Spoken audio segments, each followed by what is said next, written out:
Want to hear my conspiracy theory about the whole thing? Well, I hope you said yes because I'm going to tell you anyway. I noticed some weird stuff along the way, and after I looked at the situation in hindsight, I have a pretty good idea of what actually happened.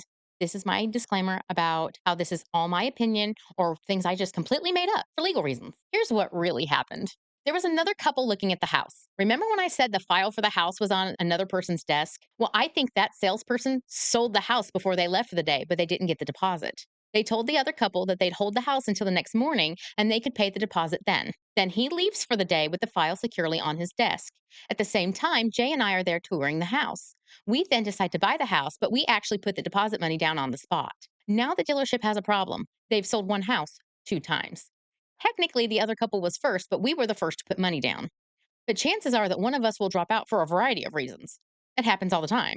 There's actually an excellent chance that the other couple won't make it through financing. The dealership was waiting to see if the other couple was going to get financing. Not only were we second, we were using outside financing so they wouldn't get any of the kickbacks or whatever handshake deal they have arranged with the mortgage companies. But they didn't want to tell us or cut us loose because if the other deal fell through, then they'd have lost 2 sales.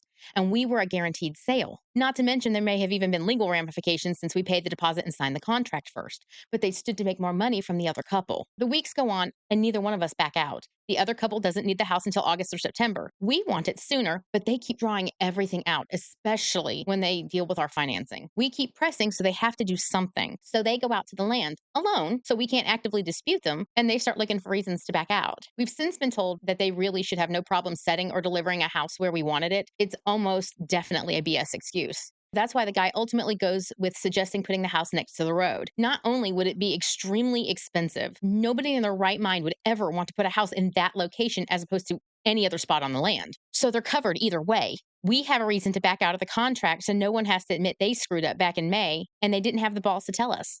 Our sales guy knew 100% that I would walk away, but that I'd also press the issue in some way or another. Either I'd ask for the same discount on another house, or I might go the legal route, or even worse, social media. The deposit on the house was non refundable. I figured that since they were the ones who technically broke the contract and not us, they should refund the entire deposit. Thankfully, they agreed. They said they'd cut us a check during the next run. We only had to remind them twice, and it only took another 5 weeks.